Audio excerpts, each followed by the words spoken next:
titulado Jesús, el servidor más sencillo de la historia. Sí, Jesús, el servidor más sencillo de la historia. Y sí que lo es porque cuando observamos no sus obras, no sus milagros, no sus hechos, sino su vida, su comportamiento, su actitud en el servicio, nos damos cuenta que era un hombre muy sencillo, un hombre muy humilde. El hombre, por algo la Biblia dice que él fue el hombre más humilde y sencillo de corazón, y sí lo creo, y eso lo dejó ver a través de su servicio. Y si de alguien realmente tenemos más que aprender, es del Señor Jesús, ¿verdad que sí? Así que dile al que está a tu lado: Jesús, el servidor más sencillo que tú, no, de la historia, dile. Jesús, el servidor más sencillo de la historia. Hay mucho orgullo en el servicio, en el servidor, muchas veces, ¿no? Hay mucho orgullo, a veces hay mucha vanidad, hay presunción, hay arrogancia, y siempre tenemos que irnos pues a la meta, que la meta es Cristo, para poder encontrar el equilibrio, el balance, para poder encontrar la sabiduría que Dios tiene para nosotros. Por eso Pablo se excluye cuando dice: sean imitadores de mí, pero yo de Cristo, como yo de Cristo, ¿no? Está bien, yo sé que yo en esta tierra, en esta vida, como Pablo, soy un ejemplo, debo ser un ejemplo para ustedes en conducta, en testimonio, en servicio, pero no lo hago en mi propia idea, sino que yo imito a Cristo. Por eso Pablo dice: sean imitadores de mí como yo de Cristo. Y es algo que nosotros debemos también adoptar, que la gente, por supuesto, su blanco es Cristo, pero ellos tienen que ver en nosotros un ejemplo de servicio, un ejemplo de conducta, un ejemplo de piedad, un ejemplo de testimonio. Por eso el tema, repito, lo he titulado Jesús, el servidor más sencillo de la historia. Señor, te damos muchas gracias por permitirnos llegar al final de estas conferencias, 6, Señor, y todas ellas con una gracia que ha llenado nuestro corazón, con un conocimiento y una sabiduría que reconocemos que viene de ti, Señor. Y ahora pues vamos a aprender de tu Hijo Jesús, el servidor por excelencia, el servidor en el cual hemos puesto nuestros ojos. Es nuestro Salvador, es nuestro Señor, pero Él nos ha enseñado, Él nos enseña a servir, a cómo servir aquí en la tierra. Señor, si por alguna razón podríamos poner cualquier pretexto para no servir, no podemos, porque Jesús fue tentado en todo, fue enfrentado con mucha dureza, el enemigo quiso destruirlo también, mucha gente que lo rodeó quiso destruirlo, y sin embargo Él se mantuvo fiel en el servicio que tu Padre le delegaste. Y queremos aprender de ese ejemplo de Jesús, en especial de su humildad y de su sencillez. Así que gracias, Señor, en el nombre de Jesús, amén. Bueno, para el tema de este momento vamos a volver a leer Lucas 16:10, que es nuestro texto central, pero quiero que leamos, o se los voy a leer yo, va a aparecer en la pantalla, este mismo texto, pero en la Nueva Traducción Viviente. Se lee muy interesante este mismo texto. Lucas 16:10 dice así. Acuérdense que son palabras de Jesús. Dice: si son fieles en las cosas pequeñas, serán fieles en las grandes. Pero si son deshonestos en las cosas pequeñas, no actuarán con honradez en las responsabilidades más grandes. Es como un lenguaje más coloquial, más adaptado a nosotros, ¿no? Si son fieles en las cosas pequeñas, serán fieles en las grandes. Pero si son deshonestos en las cosas pequeñas, no actuarán con honradez en las responsabilidades más grandes. Cuando leemos los evangelios con atención, descubrimos algo que a veces pasa desapercibido, que Jesús no solo fue poderoso en milagros, no solo fue sabio en sus enseñanzas, no solo fue firme en su autoridad, también fue profundamente fiel en su manera de vivir.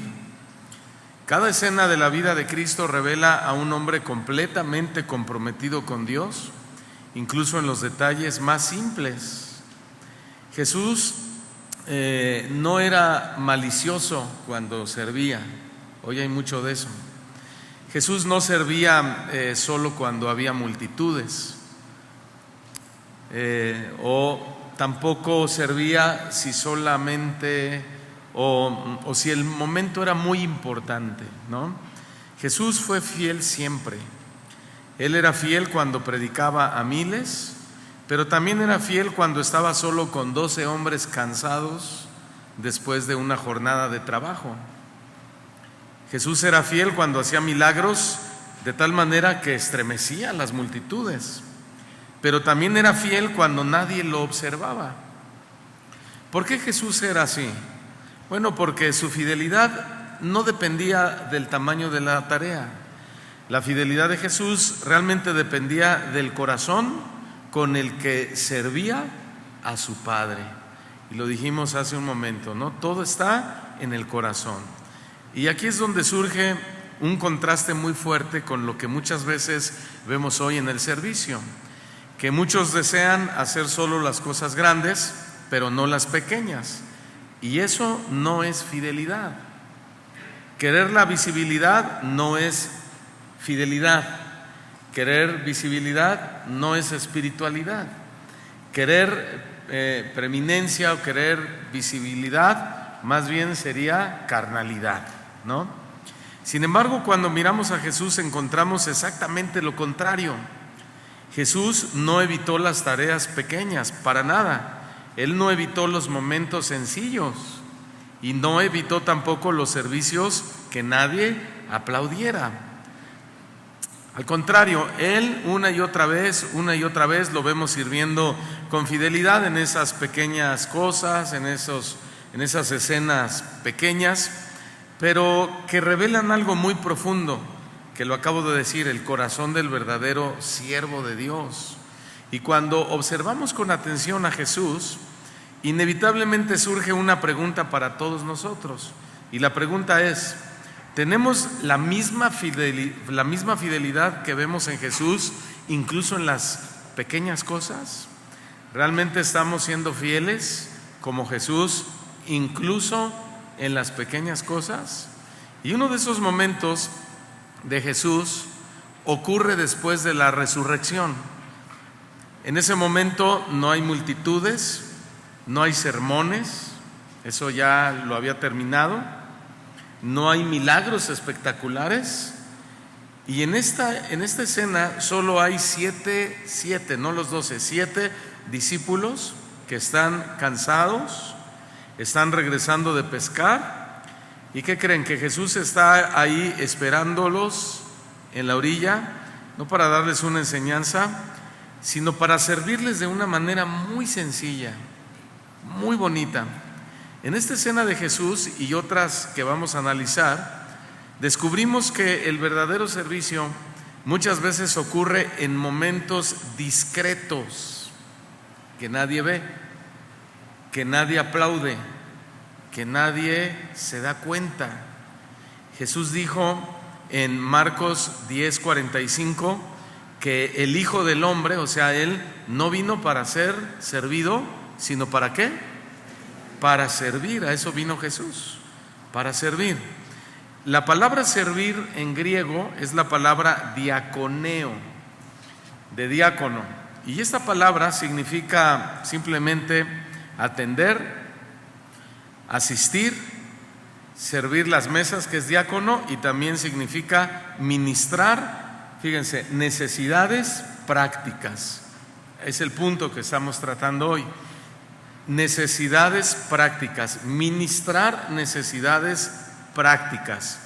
En la época de Jesús esta palabra se usaba para meseros que servían comida, se usaba para asistentes que atendían a invitados y se usaba para personas que realizaban toda clase de tareas prácticas, no complicadas, no difíciles, no, como decíamos hace un momento, no de ¿cómo se llama esto? De espectacularidad, no de reflectores, sino prácticas.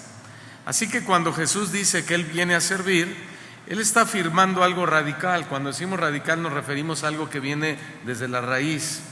Y lo que Él está diciendo es que aunque vino como Salvador, también vino como un siervo que atiende necesidades sencillas, necesidades prácticas, en otras palabras, necesidades de la vida real.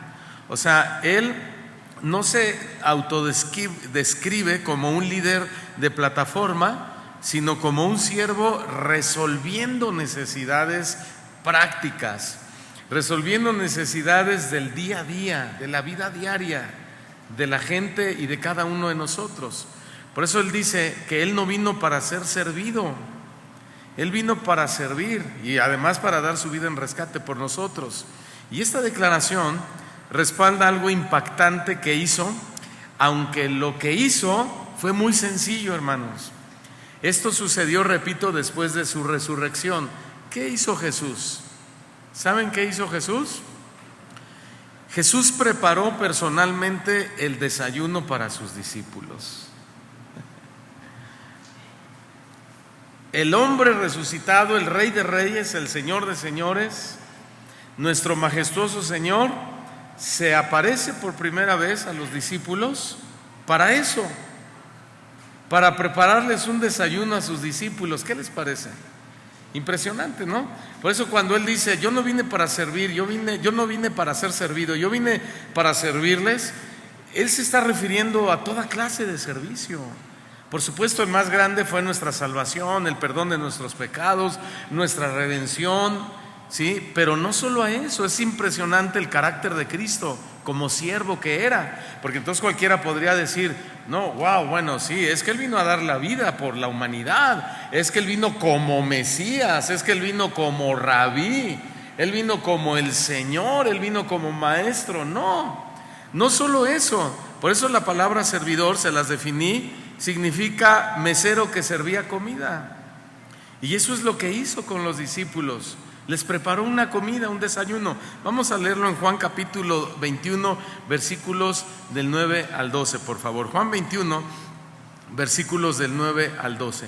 Dice así: entonces cuando bajaron a tierra, está hablando Juan de los apóstoles, específicamente de 7, ya Jesús había resucitado. Ellos no sabían que se lo iban a encontrar a la orilla de la playa.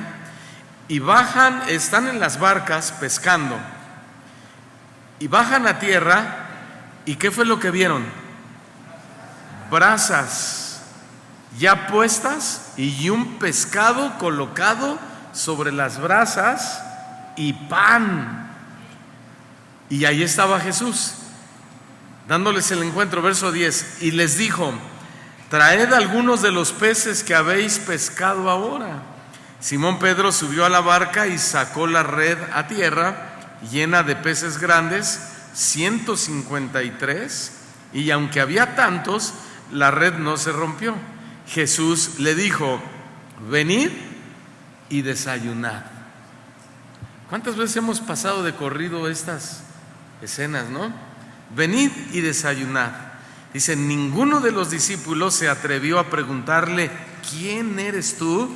Porque ellos sabían que era el Señor. Wow, era Jesús mismo esperándoles. ¿Qué es lo que vieron ellos cuando regresan de pescar? Vieron brasas puestas y un pez encima de ellas y también un trozo de pan o una pieza de pan. La palabra brasas en el original es la palabra antraquía, con K, antraquía, que significa un pequeño fuego de carbón usado para cocinar. No es usado para el sacrificio. Esto ya había pasado, Él ya se había dado en sacrificio vivo. este es otro tipo de carbón, es otro tipo de utilidad lo que el Señor Jesús le va a dar a esto, ¿sí? Repito, la palabra significa que era un pequeño carbón que se usaba para cocinar. ¿Qué implica esto? Bueno, pues que Jesús mismo, él mismo, había encendido el fuego y él mismo había preparado la comida, él mismo con sus propias manos. Ahora, esto es poderoso, suena simple, se lee muy simple, muy pequeño, por eso pasamos corriendo a veces estas lecturas, pero es muy poderoso, porque estamos hablando del Señor resucitado, ¿sí? Estamos hablando del Rey del universo, estamos hablando del Rey de reyes, el Señor de señores, estamos hablando del que venció la muerte, ¿sí? Estamos hablando del que le quitó las llaves del decreto a Satanás que había contra nosotros y las clavó públicamente en la cruz. Y dijo estamos hablando de esa persona, de ese hombre, estamos hablando de Dios. Consideren esto que estoy diciendo. Y ese Dios que tomó forma de siervo, que no escatimó ser igual a Dios como cosa que aferrarse, sino que tomó forma de siervo, fíjense, no solo lo hace para morir en una cruz para la redención del mundo, sino ¿para qué? Para servirnos en las cosas más sencillas, más prácticas. Y en esta ocasión, ¿para qué? Para prepararle un desayuno a sus discípulos cansados. Él está ocupado ya no en otros temas, él está ocupado en un tema muy simple. Ahora, no estaba preparando, repito, un discurso espectacular ya después de la resurrección. Él está realizando un acto sencillo de cuidado pastoral, ¿sí? Él está cocinando para sus discípulos cansados. Y esa es la clave del servicio, hermanos, que la sencillez de corazón con que estamos haciendo las cosas es la clave para el Señor, ¿sí? Sin fijarnos en las conductas de la gente, sin fijarnos en la tarea, que si es menor o es mayor, sino más bien llevando a cabo con fidelidad la tarea que el Señor nos encomendó, sea como sea la gente. El Señor Jesús pudo haber pensado como cualquier hombre: ¿qué les voy a estar preparando yo el desayuno? Pedro me negó 3 veces, ¿no? Y Juan quería matar a los samaritanos, quemarlos vivos solo porque no me recibieron en Samaria para llevar el mensaje. Pero el Señor Jesús entendía que su tarea, su ministerio, y su ministerio era servir a los demás, porque al hacerlo sin ver a quienes, no, más bien sí veía a quién estaba sirviendo. Sí, porque si nosotros queremos servir solo al que nos cae bien o a la persona que refleja, pues no sé, mayor importancia, mayor grandeza, ¿qué recompensa vamos a tener? Pero si nosotros nos inclinamos y aceptamos el hecho de servir a la gente menos importante, más significante, que no brilla tanto en la congregación, que no tiene un ministerio así tan rimbombante, y lo hacemos con amor y lo hacemos con fidelidad, ahí está realmente el agrado de Dios, ahí está la recompensa del Señor. Bien pudo Jesús haber pedido a lo mejor en este desayuno que alguien más lo preparara, ¿verdad? Jalarse a una persona y decirle: oye, un favor, por favor, hazme un pez al carbón que vienen mis amigos. Pero no, él mismo lo quiso hacer con sus propias manos. Y qué manera tan fiel, tan sencilla, tan genuina de servir el Señor Jesús. Eso mismo fue lo que Pablo le pidió a los filipenses en esta carta, en el capítulo 2, capítulo 4, versículo 7 de Filipenses 2, verso 4 al 7. Dijo: no busquen cada uno sus propios intereses, sino más bien los intereses ¿de quién? De los demás. ¿Ok? Entonces, nuestro servicio, ¿para qué es? Para bendecir a los demás, es para bendecir a la iglesia.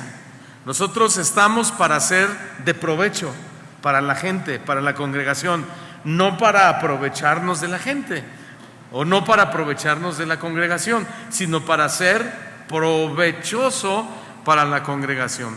Por eso dice Pablo a continuación en el mismo texto, el verso 5: haya pues en vosotros esta actitud. Subrayen eso, esta actitud que hubo también en Cristo Jesús. Actitud, digan todos actitud. Las cosas simples son las que siempre requieren ¿qué? Buena actitud. Las grandes no, porque las grandes todo mundo las quiere hacer, ¿sí? Al púlpito todo mundo se quiere subir.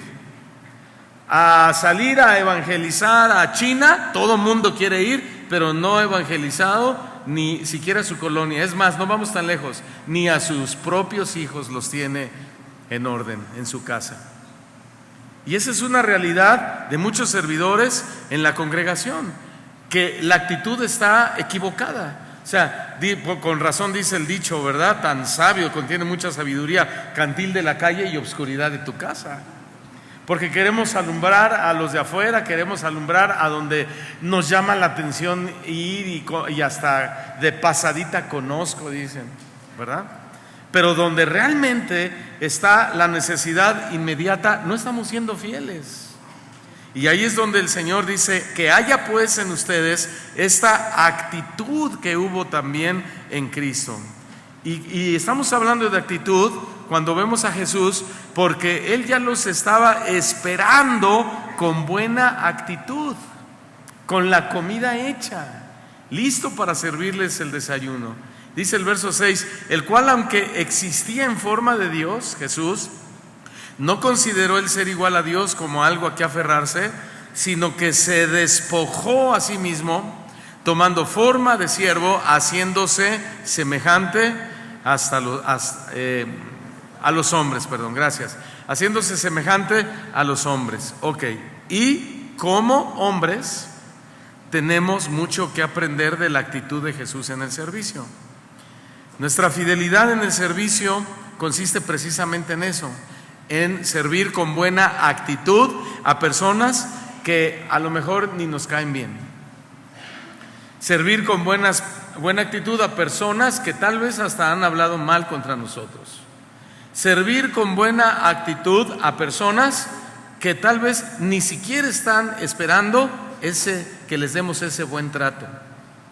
Es servir con buena actitud a personas, hermanos, que no merecen incluso buen trato, porque tampoco nosotros merecíamos el buen trato que nos dio Dios, pero sin embargo dijo el Señor, de tal manera amó Dios al mundo, y Él no consideró nuestro comportamiento para hacerlo.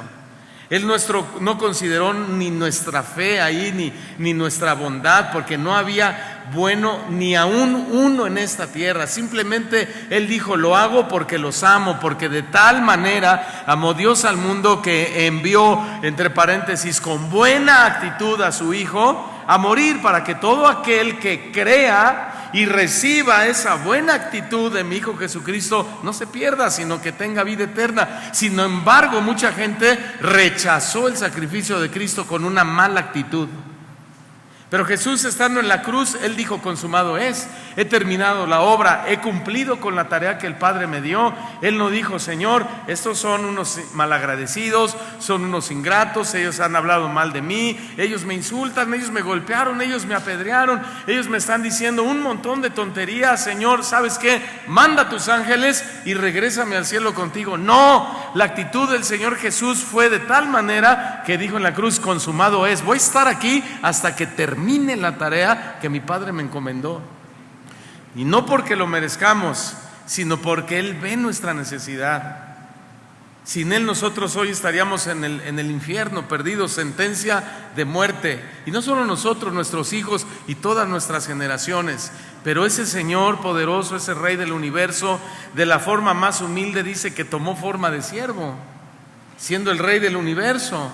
Tomó forma de siervo. Por eso los judíos no podían creer que Jesús era el Mesías. Ellos querían a un poderoso militar, un poderoso político, un judío prominente. ¿Y qué es eso? ¿Quién es este Jesús? ¿Qué no es este Jesús el hijo de José el carpintero y de María, de aquella mujer que andaban diciendo que quedó embarazada antes de casarse? ¿Qué no es este Jesús nazareno? ¿Qué bueno ha salido de Nazaret? Nada. Bueno, según la percepción de los judíos y de los que lo estaban señalando a Jesús en ese momento. Sin embargo, el Señor Jesús, siempre viendo al Padre y siempre entendiendo la tarea que Él le había dado, que era servirnos con amor y servirnos con sencillez de corazón. Ahora, nuestra fidelidad en el servicio consiste en eso, ¿no? En servir con buena actitud. Ahora, Jesús también alimentó como a 15,000 personas en dos ocasiones, pero escuchen bien, en otra ocasión Jesús se detuvo por una sola persona en medio de multitudes. ¿Cómo se llama nuestro tema? A ver, repítenlo, por favor. Jesús, el servidor más sencillo de la tierra. ¿Sí? Él predicó a multitudes, a mucha gente como hay aquí, pero en una ocasión se detuvo por una sola persona. Por una sola persona, en medio de multitudes. ¿Haríamos nosotros algo por una sola persona? Como pastores, como líderes, como servidores, ¿haríamos nosotros algo por una sola persona? ¿Estaríamos dispuestos a invertir quizá horas de nuestro tiempo para ministrar a una sola persona? Es una pregunta confrontante, porque es una pregunta basada en lo real, en situaciones que vivimos como ministros, como pastores, como siervos de Dios, todo el tiempo. ¿Estaríamos dispuestos? ¿Nos prepararíamos igual si supiéramos que el próximo domingo llegaría solamente una persona a la iglesia?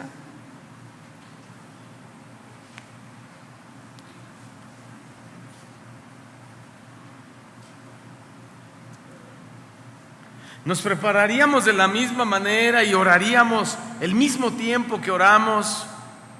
¿Nos consagraríamos, nos dedicaríamos de la misma manera como lo hacemos cuando se presentan oportunidades donde hay mucha gente? Si nos dijeran, ¿le vas a predicar a uno solo? ¿Vas a ministrar a una sola persona? Solo uno te va a escuchar y quién sabe si acepte tu mensaje. Bueno, a lo mejor nosotros no, a lo mejor algunos la están pensando, algunos dicen que sí, pero a la mera hora a lo mejor es no. Pero Jesús sí lo hizo. ¿Se dan cuenta hasta qué punto se debe notar nuestra fidelidad en el servicio? Nuestra fidelidad no debe estar nunca condicionada a multitudes o a eventos o a situaciones wow, sino que el siervo fiel siempre debe estar dispuesto y disponible cuando su Señor lo llama a servir. Hermanos, Marcos capítulo 5 versículo 25, por favor. Y esta es la historia donde Jesús se detiene a ministrar a una sola persona. Y dice, empieza de hecho así el versículo, y una mujer que había tenido flujo de sangre por 12 años. Dice la historia que esa mujer tocó el manto de Jesús, ¿se acuerdan? Y fue sanada milagrosamente. Vamos al versículo 30. Y enseguida Jesús, dándose cuenta que esa mujer había tocado su manto, bueno, aquí dice, dándose cuenta de que había salido poder de él, volviéndose entre la gente, dijo, ¿quién ha tocado mi ropa? ¿Quién ha tocado mi ropa? ¿Lo sabía o no lo sabría? Él es Dios, Él es omnisciente, Él todo lo sabe. Ese es uno de sus atributos. Pero es que aquí hay una enseñanza, ¿no? Bueno, sigamos leyendo. ¿Quién me ha tocado? Verso 32. Pero él miraba a su alrededor para ver a la mujer que le había tocado. Entonces la mujer, temerosa y temblando, dándose cuenta de lo que le había sucedido, vino y se postró delante de él y le dijo toda la verdad. Y Jesús le dijo, hija, tu fe te ha sanado. Vete en paz y queda sana de tu aflicción. Wow. Impresionante, hermanos. Ahora, no pensemos por favor en el milagro. El milagro en sí ya es impresionante, pero no pensemos en el milagro. Pensemos más bien en la acción de Jesús en ese milagro, porque Él ni siquiera lo hizo, digamos, con la intención de que sucediera un milagro como lo hizo en muchas otras ocasiones, de dar la orden a un ciego que volviera a la vista o a un muerto como Lázaro que resucitara. Él va caminando con sus discípulos, los discípulos van con él, una mujer se le acerca, toca el manto, sale poder o virtud del Señor y el Señor se da cuenta, voltea, comienza a buscar a la mujer. Entonces Jesús no está pensando en el milagro, está pensando en la persona. ¿Sí? Jesús está enfocado no en eso, sino en la necesidad de esa mujer. La iglesia, hermano, a la iglesia llega un montón de gente con un montón de necesidades. Y el servidor fiel está enfocado en la necesidad de esas personas, en preguntarle al Señor: Señor, ¿de qué manera, si yo soy ujier, Señor, de qué manera me quieres usar para yo ser de bendición a alguien que está entrando con un problema? Si yo soy de la alabanza, si yo soy de la iglesia infantil, si yo soy de la que vende alimentos, Señor, ¿de qué manera me vas a usar o me quieres usar a mí para ayudar la necesidad de una persona? Entonces nota que el enfoque no es lo que va a pasar, sino la persona que Dios quiere atender o ayudar. Entonces aquí estamos viendo la atención o la acción de Jesús.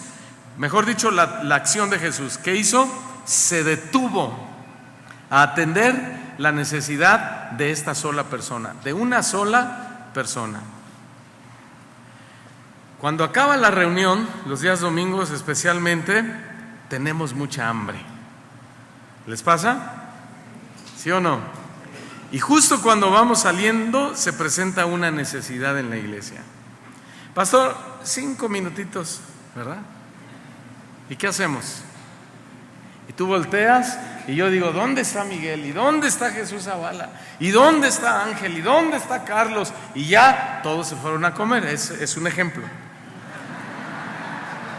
No es que así sea, aunque a veces así pasa. ¿Sí?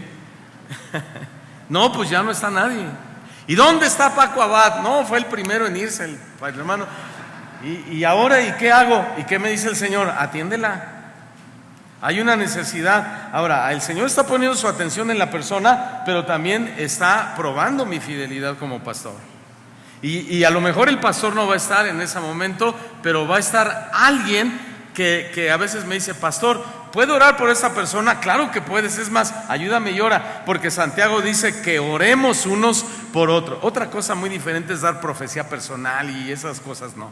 Sí, pero si hay una necesidad, el Señor quiere usar nuestras vidas como siervos fieles de Él. ¿Para qué? Para atender las necesidades de la gente. Entonces acaba la reunión, tenemos mucha hambre y llega una persona.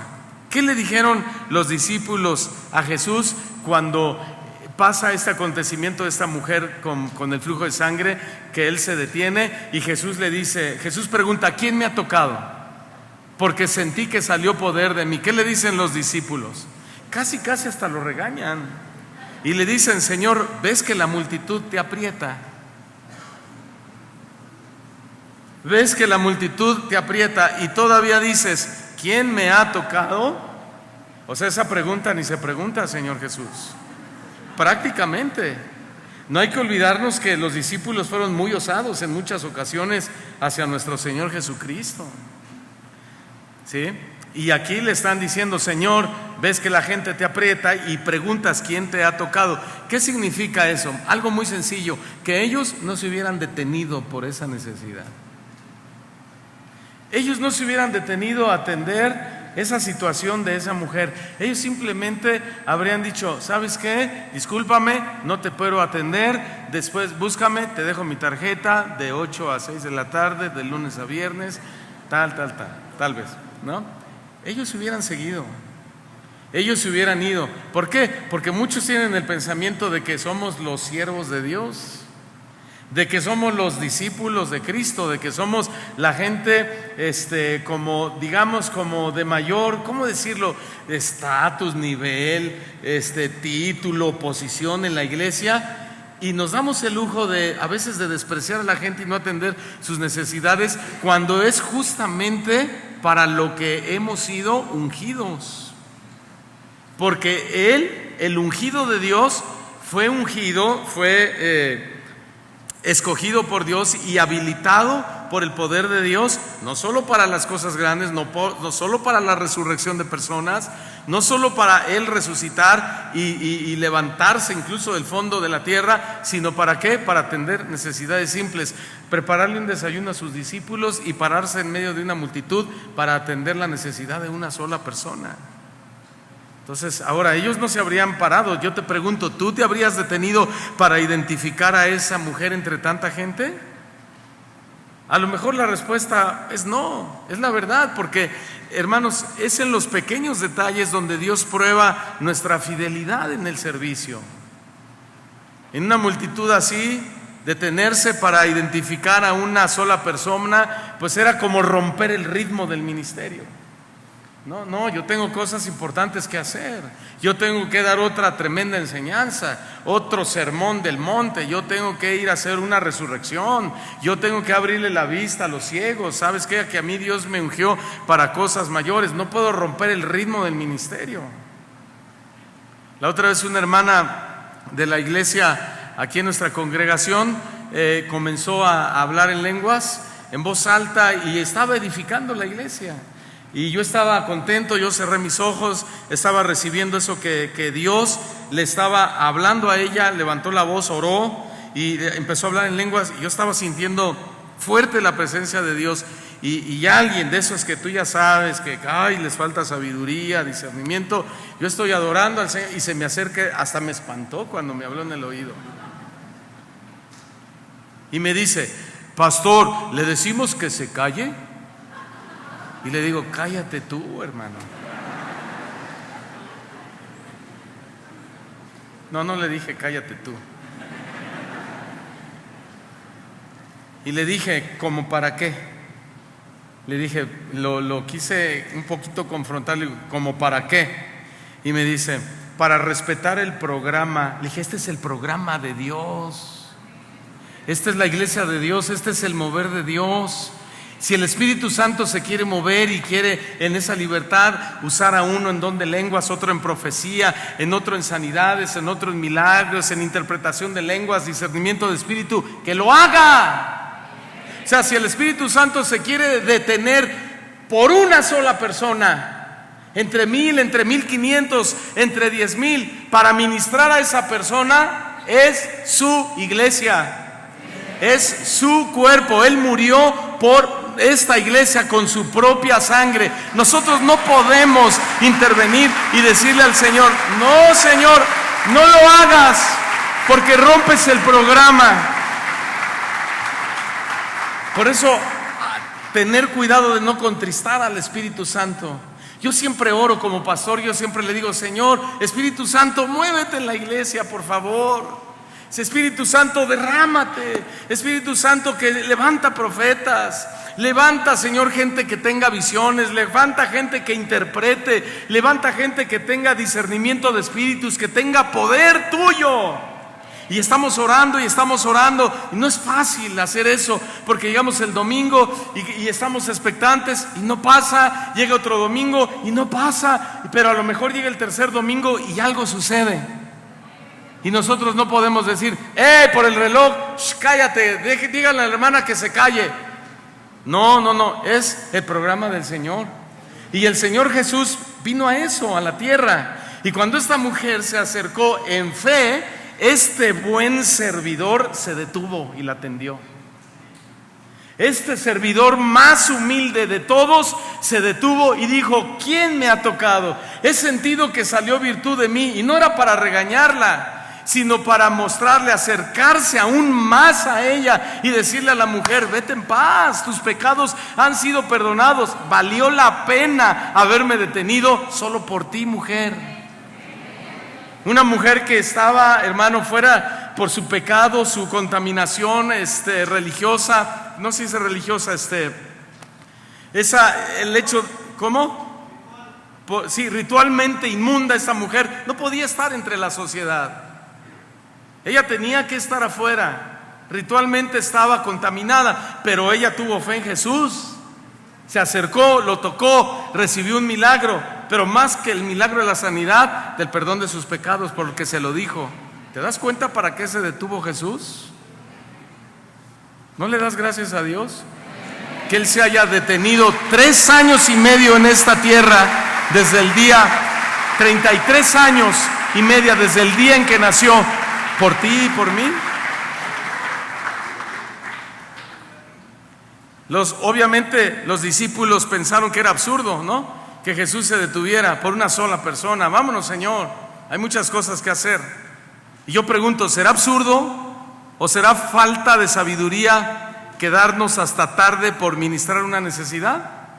¿Será absurdo o será tonto de nuestra parte o será legalista de nuestra parte o será exagerado de nuestra parte quedarnos hasta el final solo por una persona?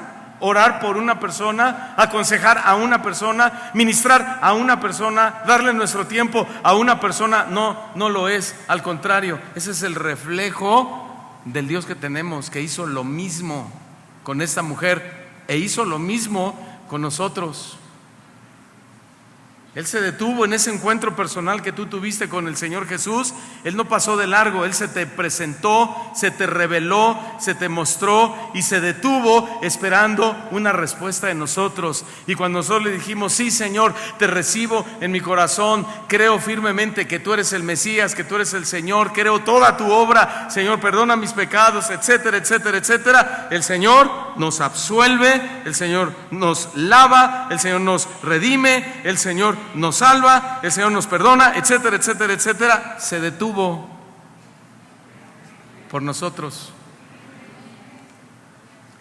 Yo le doy gracias a Dios que se ha detenido en la vida de mis hijos, porque en los momentos más difíciles, cuando hemos estado orando y cuando hemos estado más preocupados y decimos, Señor, mi hijo o mi hija se está enfrentando a esta tentación, a este problema, por favor, Señor, responde nuestra oración. El Señor se detiene y los visita.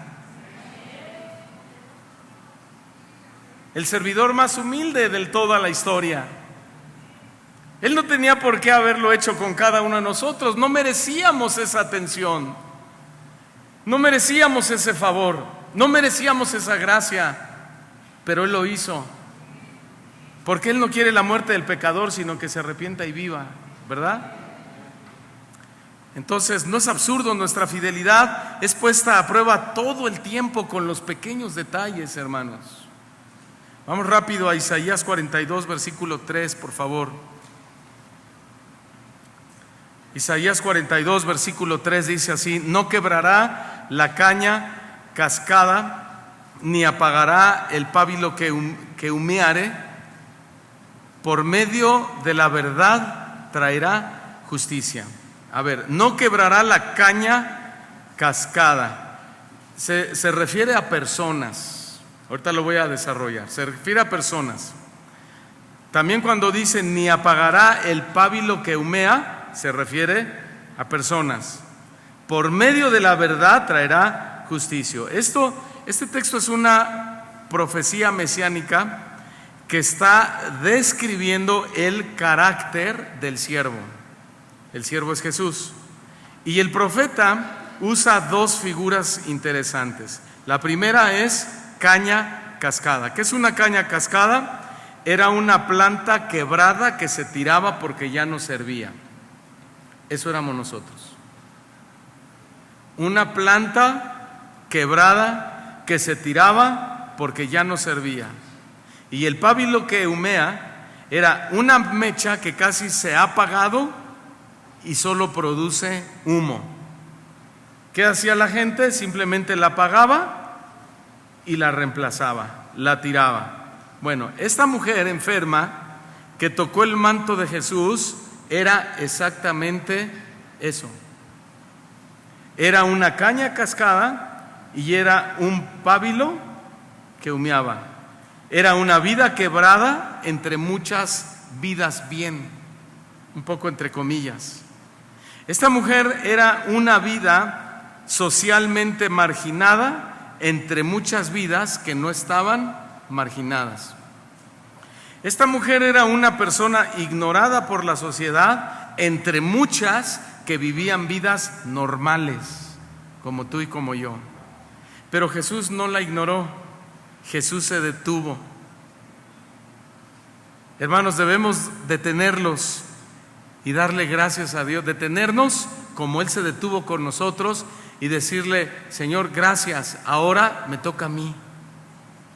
Y tú me has puesto a servirte, y tú me has dado una unción, y tú me has dado un privilegio, y tú me has dado una gracia, y tú me has dado un talento, y me has dado una habilidad, Señor, ¿para qué? Para tu gloria, para detenerme y usarla con personas que quizá jamás yo habría pensado invertirme en esa persona.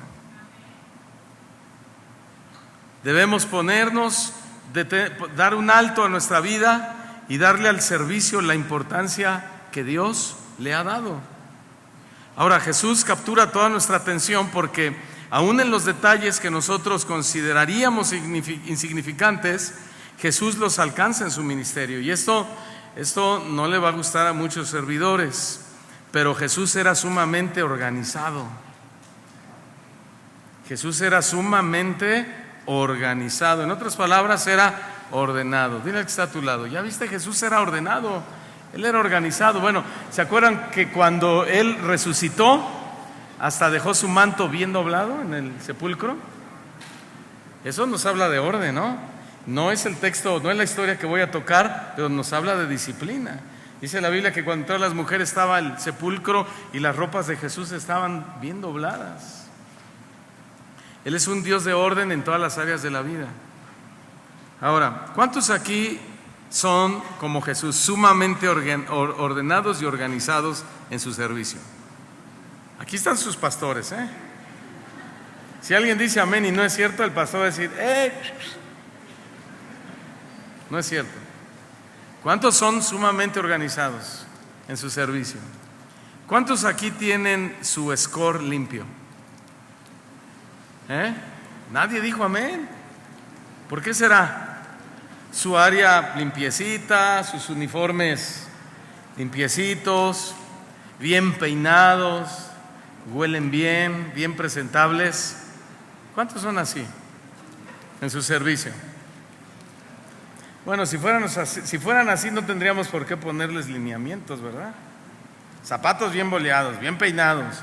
Prohibido traer playeras de cuello redondo deportivas. Tiene que ser tipo polo, tipo de vestir o camisa abotonada. ¿Por qué? Porque no falta el que llega de jeans, con pantalones rotos, con la playera, con sus tenis, a querer servir al Señor, y dice el Señor: lo que ve es el corazón, y ya saben, ¿no?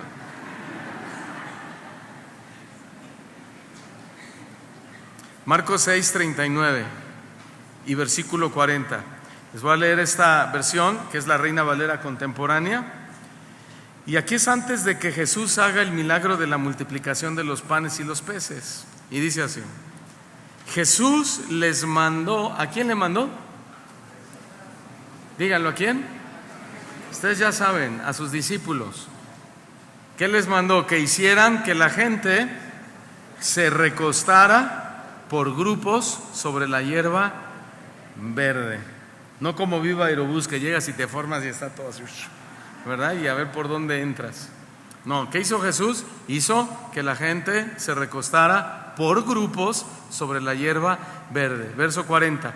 Y ellos así lo hicieron, formando grupos de 100 y de 50 personas. Orden. La palabra usada para grupos es la palabra prasiai, que significa parcelas de jardín o hileras ordenadas. ¿Más o menos se entienden la idea?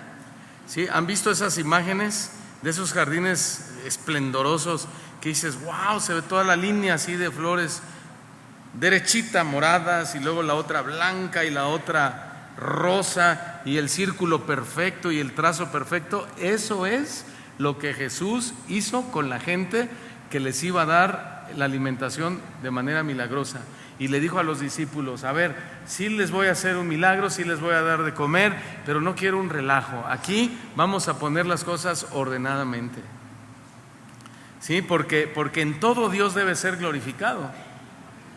En todo. Entonces, ¿cómo Dios va a manifestar un milagro en medio de un borlote de personas todas desorganizadas, todas mal presentadas, todas desordenadas, todas desalineadas, uno hablando por allá, el otro hablando por acá, uno parado, uno acostado, uno ya está dormido y está esperando el pan? Dice el Señor a los discípulos: no, así no son las cosas. Van a ordenar a todos como parcelas de jardines o hileras ordenadas. O sea, la multitud estaba sentada en filas ordenadas. Jesús los ordenó antes de alimentarlos. Pero ¿a quién le pide que los ordene? A los discípulos. Fíjate, no lo hace Jesús directamente, ¿eh? Él le dice a los discípulos: pongan en orden a la gente. No sé si lo alcanzan a ver, hermanos. ¿Quién es el que hace la obra? No. ¿Quién es el que hace la obra en las vidas de las personas? Ok, Jesús, Dios. Otra vez, ¿quién es el que hace la obra? Dios. Pero nosotros los servidores administramos esa obra que el Señor va a hacer. Nosotros somos los administradores. Y una de sus demandas es orden y organización, que es justo lo que le está pidiendo a los discípulos. Entonces, cuando hablamos de orden, estamos hablando que eso, el orden, también es un servicio fiel al Señor. Es un servicio fiel. Entonces, si un servidor llega siempre tarde, siempre desordenado, nunca entrega sus informes, nunca entrega sus tareas, ese servidor no puede considerarse fiel, porque la fidelidad está relacionada con el orden.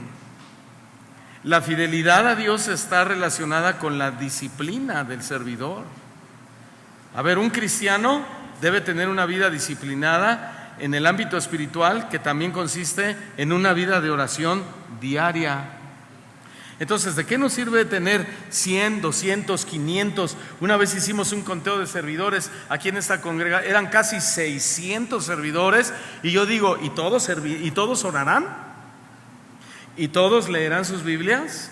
¿Y todos tendrán su tiempo de comunión con el Señor realmente? Porque no podemos decir realmente que somos siervos fieles si somos indisciplinados en las áreas espirituales que también están implícitas dentro del servicio y en el ministerio.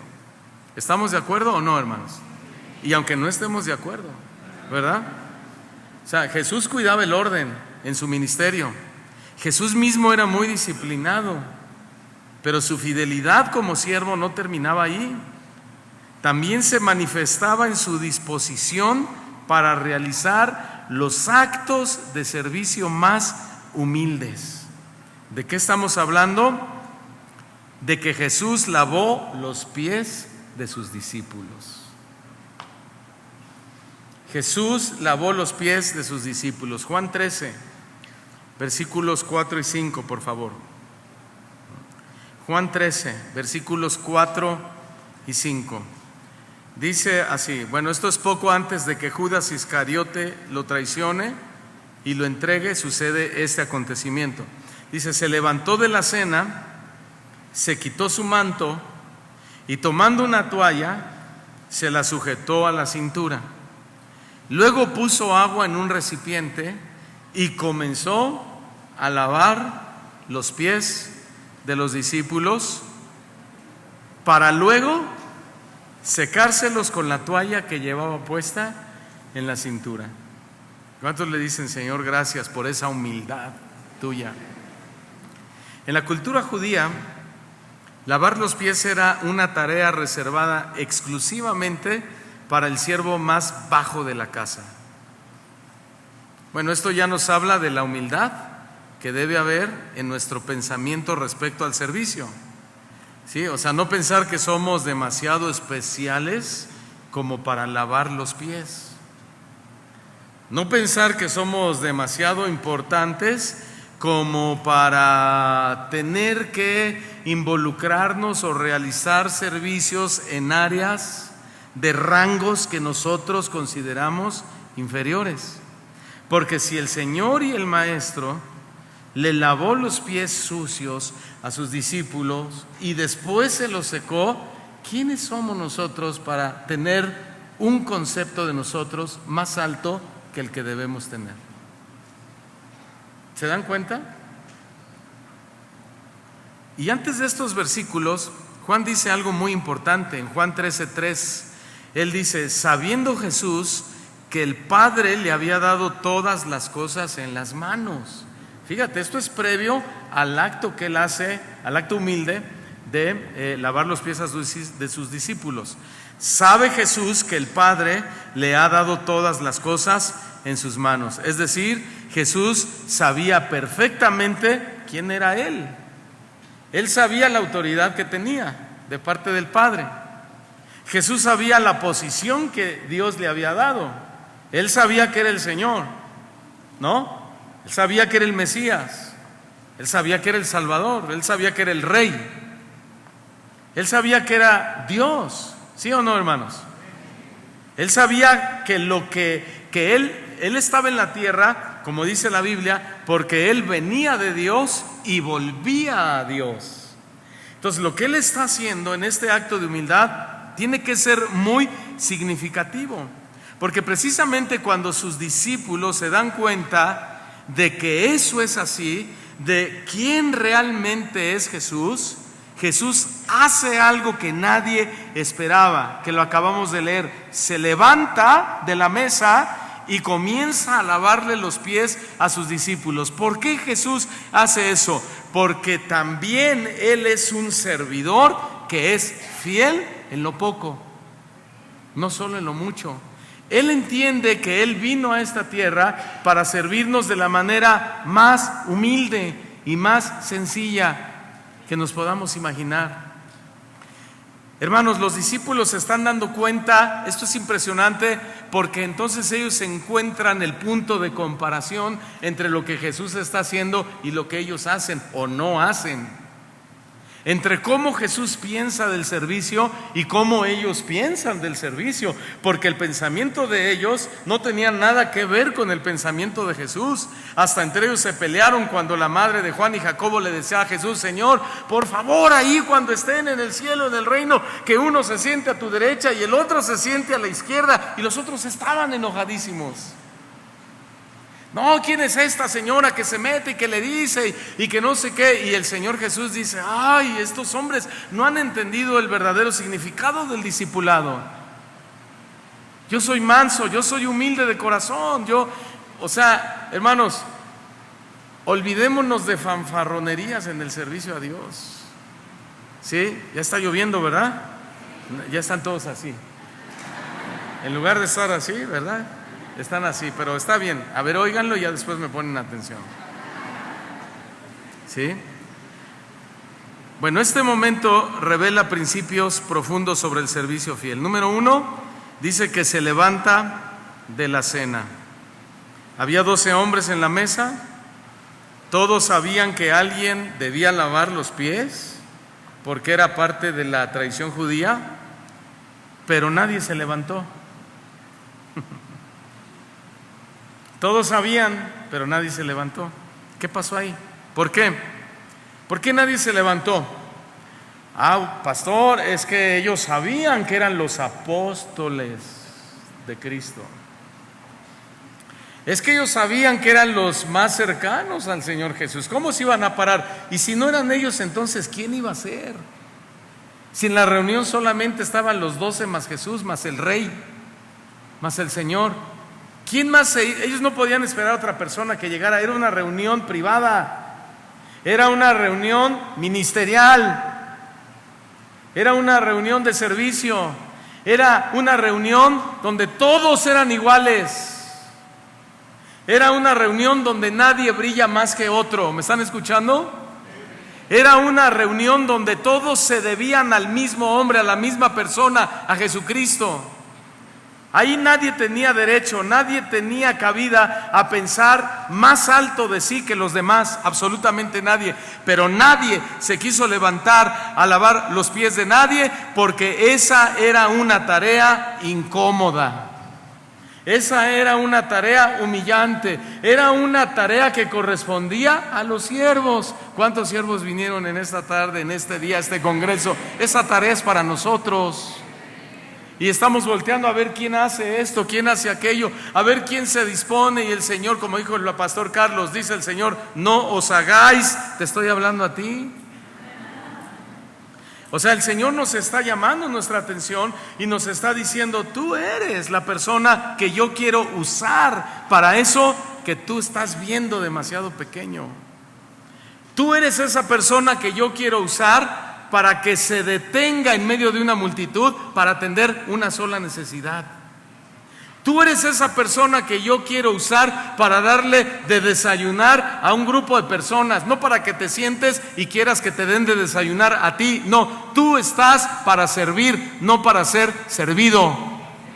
Nosotros somos servidores de Dios, pero también somos servidores de los hombres. Por eso cuando decimos a la gente, hermano, estoy para servirte, que entendamos lo que estamos diciendo, que estamos para servirles. Amén. Entonces Jesús, ¿qué es lo primero que hace? Se levanta de la mesa, después se quita el manto. Y en aquella cultura el manto representaba dignidad, el manto representaba identidad, representaba posición. El texto quiere que sintamos el impacto de lo que el escritor está plasmando ahí. El que tenía toda autoridad del Padre se quitó el manto para hacer el trabajo del siervo más bajo. ¿Estamos entendiendo? ¿Sí? No podemos servir verdaderamente mientras estemos aferrados a una posición o a querer una posición. Luego dice que puso agua en un lebrillo o en una cubeta y comenzó a lavar los pies. Comenzó a lavar los pies sucios de los discípulos. Se ensució las manos. Hay que ensuciarnos las manos, hermanos, en el servicio. Hay que ensuciarnos las manos, ¿se están entendiendo? ¿Sí? Lavar los pies en el primer siglo era un trabajo muy sucio. Las personas caminaban kilómetros por caminos polvorientos. Los pies estaban llenos de polvo, estaban sudorosos, a veces lastimados, con heridas, pero ese era el trabajo del siervo. ¿Y quién lo hizo? ¿Quién lo hizo? ¿Juan el Amado? Yo creo que a él le correspondía, ¿no? Él se le acostaba en el pecho a Jesús y oía latir su corazón, pero no se levantó a lavarle los pies sucios a nadie. Tal vez dijo, qué asco, eso es asqueroso. Es más, hermano, ni siquiera el texto sugiere que alguno de ellos haya tenido la intención de hacerlo con el propio Jesús. ¿Será que llegaron a sentirse al mismo nivel? Probablemente, el texto no lo dice, pero no hicieron una acción que sabía que debían hacer cuando ellos mismos le decían a Jesús, Rabí, Maestro, Señor, Mesías. ¿Será que le habían agarrado mucha confianza al Señor Jesús? Y que decían, bueno, pues sí es el Señor y todo, pero también a nosotros Dios nos usa. Pero también nosotros echamos fuera demonios, también nosotros hemos orado por enfermos y han sanado. A mí hay mucha gente que dice, a mí también Dios me habla. A mí también Dios me usa en el ministerio. Claro, ¿sabes por qué te usa? Por gracia. Te usa por gracia. ¿Y sabes por qué más? Porque hay necesidad en la iglesia. Y porque Dios quiere suplir muchas necesidades, no por quién eres, no por quién soy. Y estos hombres yo los veo muy confiados. Entonces nadie lo hace, no lo hace Juan el Amado, ni Pedro el Valiente, ¿verdad? Decir, ay Señor, estos son unos malagradecidos, pero yo, ya ves aquella vez que saqué el cuchillo y le corté la oreja a aquel hombre, mira Señor, yo sí soy fiel, te voy a lavar los pies. Ni él lo hizo, hermanos, tampoco lo hizo Pedro. No lo hizo ninguno de los 12 apóstoles. Jesús lo hizo, para vergüenza de ellos, pero para enseñanza de ellos también. Y ahí es donde la escena cambia completamente y quizá dicen, o no sé si pensarían qué vergüenza o qué barbaridad, o Señor, no lo hagas, la Biblia no lo dice. Pero Jesús dice la Biblia, Él se para de la mesa, Él toma la toalla, se la amarra en la cintura, Él mismo le pone agua en la cubeta, se humilla, le lava los pies, se quita la toalla y se lo seca. Hermano,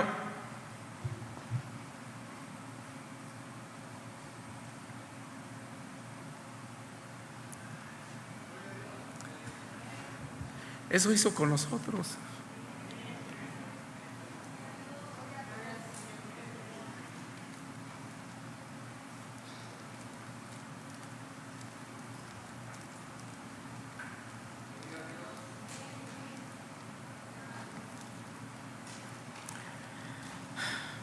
Gracias, Señor. Nadie podía haber hecho lo que Él hizo. Él no lo debía, ni siquiera lo debía haber hecho por nosotros. No lo merecíamos, hermanos. Y lo hizo. Se ensució sus manos con nuestros pecados. Entiéndase la expresión.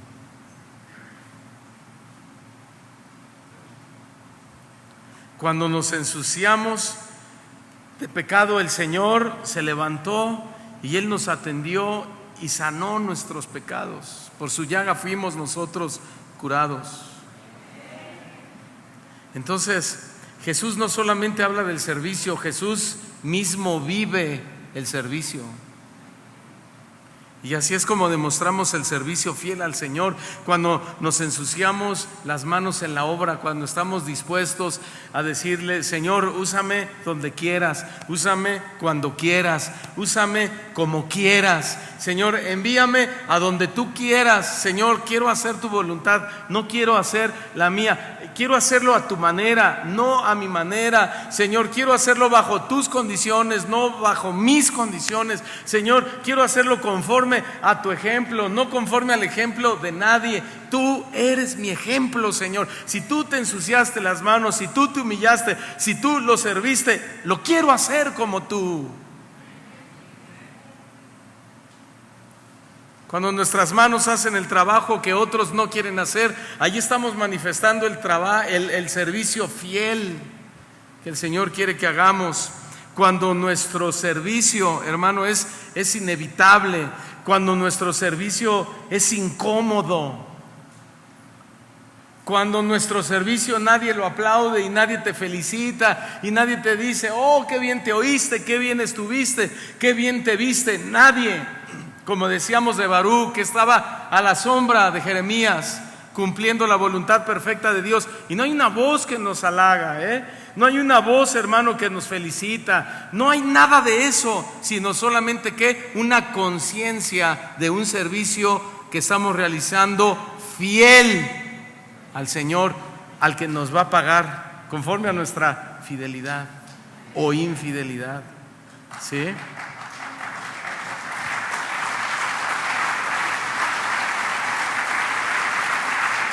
Jesús fue el servidor más sencillo de toda la historia. Y el día de hoy sigue sirviéndonos, hermanos. No solo con salvación, no solo con perdón de pecados. Él sigue trayendo el alimento a nuestras mesas. Él sigue trayendo fortaleza a nuestros cuerpos cansados. Seguimos sintiendo el abrazo del Señor cuando más lo necesitamos. Señor Jesús no solamente está en esos momentos divinos, así como en la transfiguración con Moisés, con Elías. El Señor simplemente visita nuestro corazón, nos confronta, nos conforta, nos habla, nos abraza y nos dice: estoy contigo, manada pequeña. Eso es muy sencillo, pero eso es muy real. Y es una forma en la que el Señor sigue sirviendo de forma fiel a su pueblo en todo el mundo. El Señor sigue cuidando a sus discípulos. El Señor sigue organizando nuestras vidas. El Señor sigue lavando nuestros pies hasta el día de hoy. Ninguna de esas cosas parece grande, ¿verdad? Ninguna. Pero ahí es donde se revela el corazón del verdadero siervo, que es fiel en lo poco. La obra se sostiene por siervos con esa mentalidad. ¿Cuántos quieren ser siervos sencillos, humildes, como Jesús? ¿Sí? Como Jesús. Que si alguien va a dar testimonio de nosotros, que sea Dios directamente.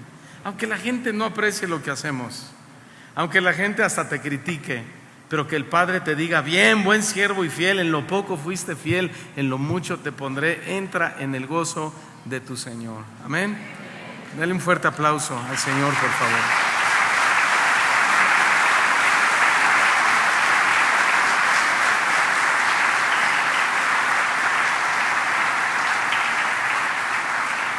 Pónganse de pie, por favor, pónganse de pie. Vamos a orar.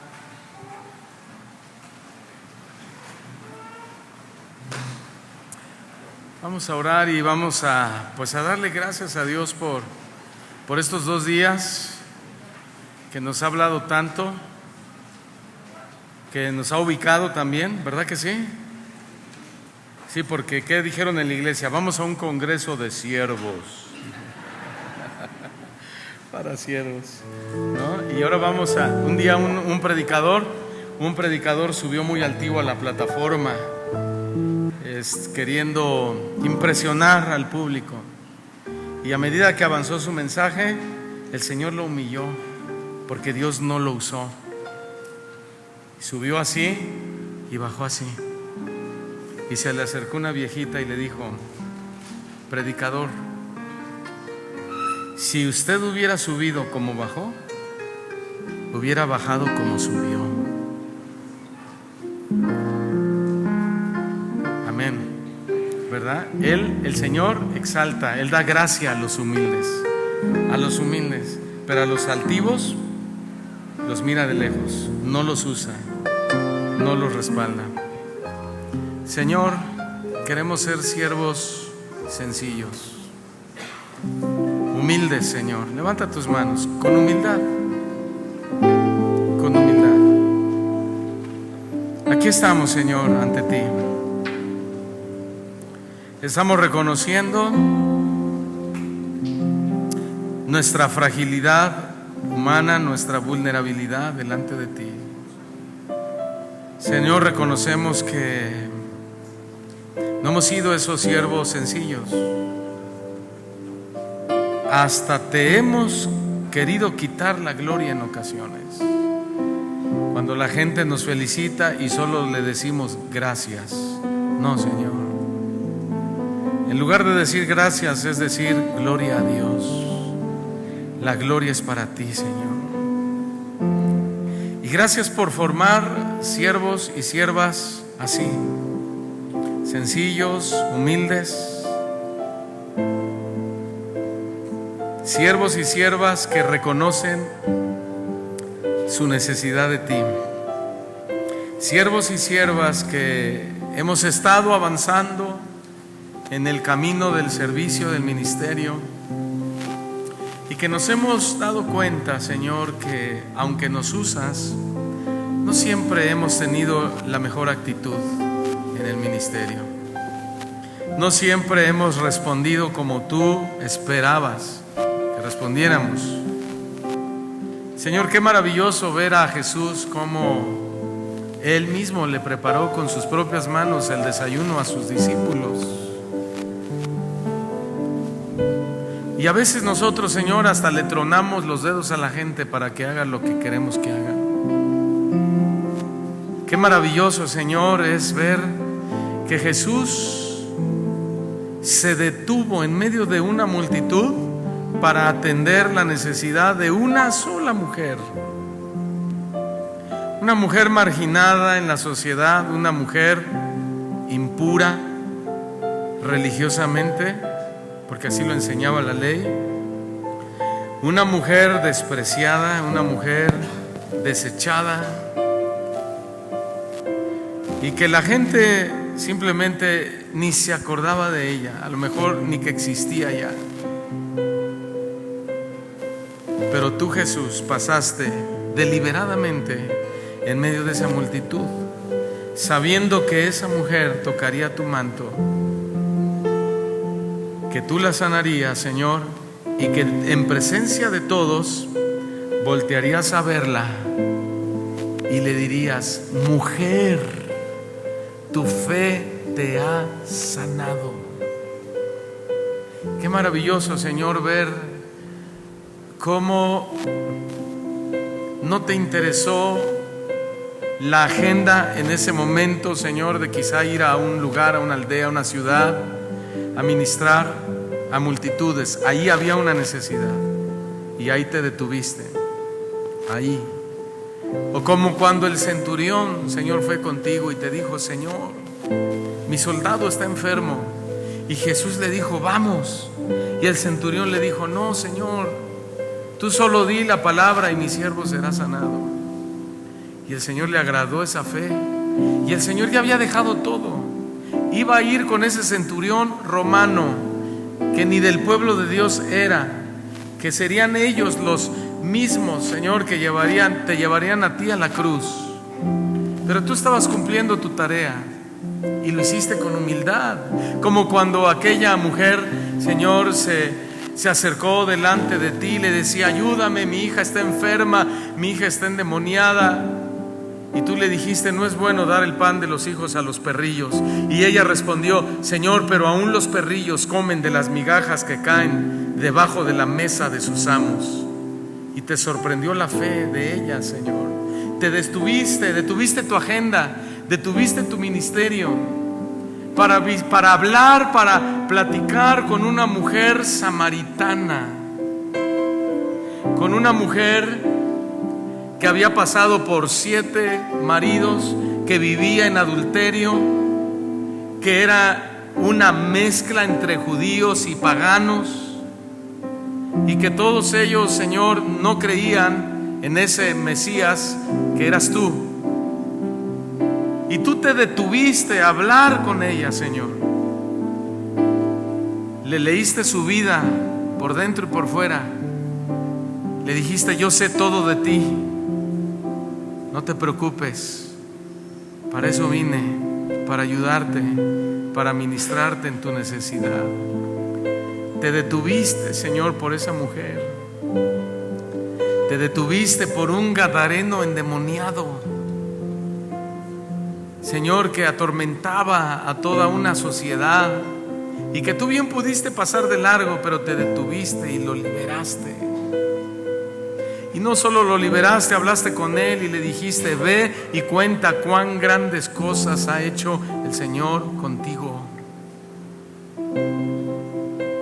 Señor, te detuviste en tus momentos de sueño, tal vez cuando ibas a dormir, con aquel fariseo, el maestro de la ley, Nicodemo, y le diste tu atención, platicaste con él, lo escuchaste. Yo creo que te enterneciste de él, tuviste misericordia de él, invertiste tus horas de sueño porque él fue a buscarte de noche, Señor, y al final el milagro del nuevo nacimiento sucedió en la vida de Nicodemo. Si no te hubieses detenido a hablar con él, Señor, ese hombre se habría perdido. Te detuviste con Zaqueo, aquel cobrador de impuestos. Señor, te dignaste en voltear tu rostro y mirarlo ahí en el árbol y decirle: llévame a tu casa, la salvación ha llegado a tu casa, Zaqueo. Te detuviste para mirar a Mateo, Leví, el cobrador de impuestos, y le dijiste: sígueme, y al instante te siguió, Señor. Te detuviste con estos pescadores, te detuviste con mujeres, Señor, que necesitaban misericordia de ti. Viniste a un pueblo, Señor, a salvar, y aunque a lo suyo vino, pero los suyos no te recibieron, tú viniste, Señor, y visitaste su ciudad, su nación, tu nación.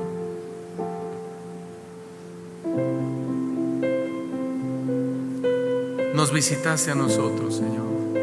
Te detuviste aquella mañana o tarde o noche cuando te conocimos. Te detuviste y nos ofreciste tu salvación.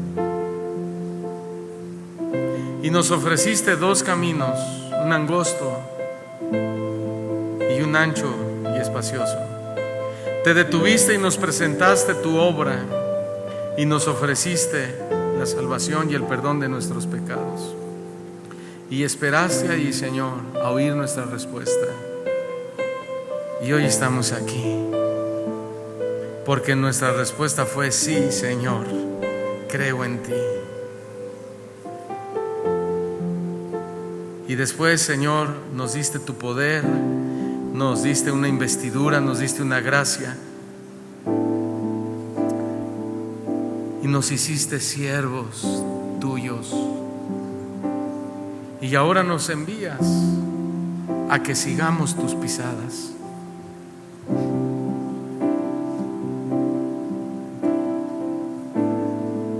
Señor, no tenemos con qué agradecer.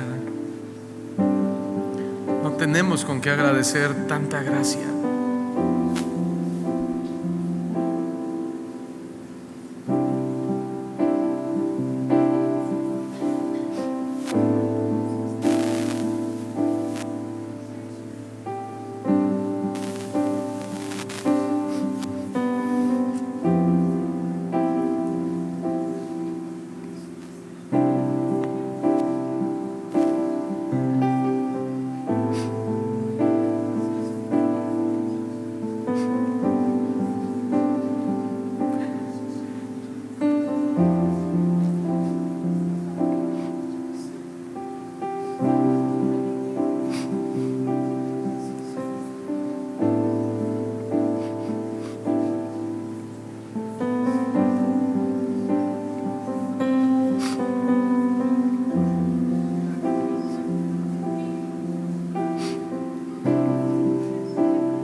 es un río de alabanza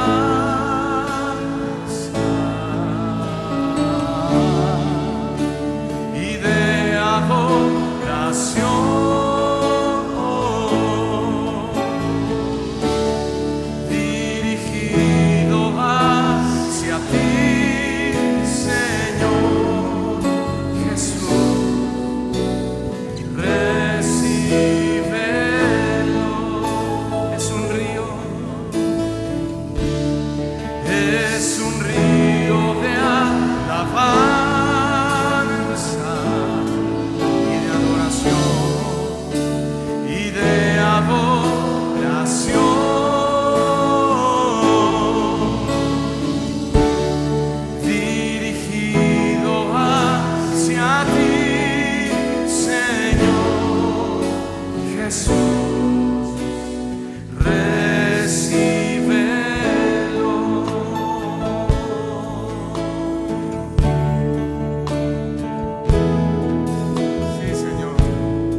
Fuerte.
fuerte tu aplauso al servidor más sencillo de toda la historia, Jesús de Nazaret. Gracias, Señor.